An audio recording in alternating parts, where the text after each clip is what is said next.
La pandémie dans laquelle nous sommes actuellement encore fait problème sur le plan social. Parce que elle donne une place considérable à des populations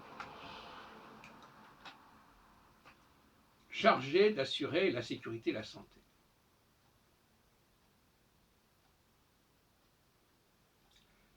Et ces populations sont spéciales. Et elles fonctionnent de manière spéciale. Et d'une certaine manière, elles sont dépersonnalisantes.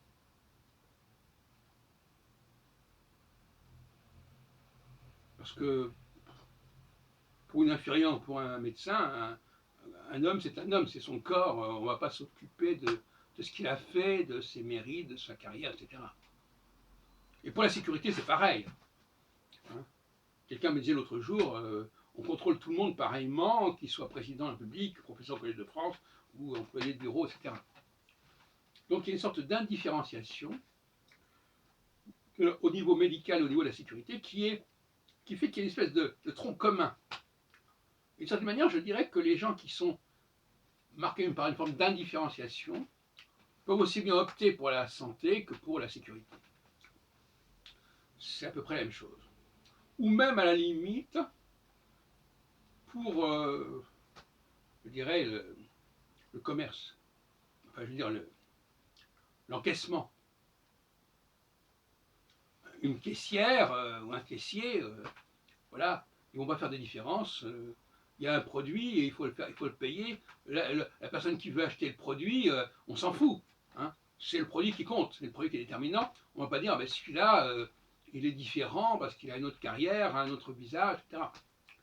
Donc, on voit bien que tous les métiers qui ont été mis à l'honneur récemment, les éboueurs, les caissières, les soignants, les policiers, etc., correspondent à un profil particulier, qui est celui de l'indifférenciation. On fait une faute, on paye. On achète un produit, on paye. On a ceci, on fait. Là, là. Et une société qui fonctionne de cette façon-là, quelque part, elle est inhumaine. Elle est mécanique. Et d'ailleurs, tous ces métiers dont j'ai parlé sont accompagnés de mécanique. La caissière, elle a une machine. La sécurité, elle a une machine, le scanner, etc. Etc., etc. Il y a toujours des machines. Le médecin, il a des machines. Le chirurgien, il a une machine. Le policier, il a des machines, il a des armes, etc.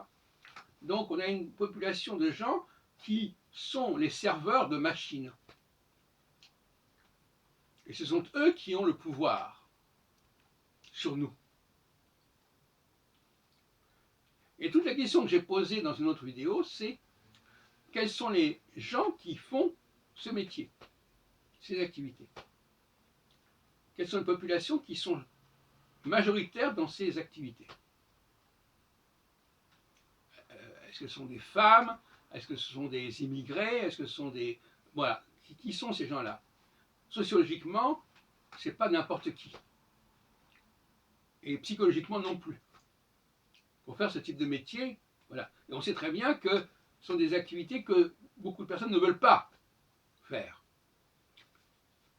Et que l'on réserve à certaines populations. Voilà. Donc ces sujets sont assez délicats, je ne les approfondirai pas, je n'irai pas plus loin, mais voilà toute une série de questionnements qui se posent.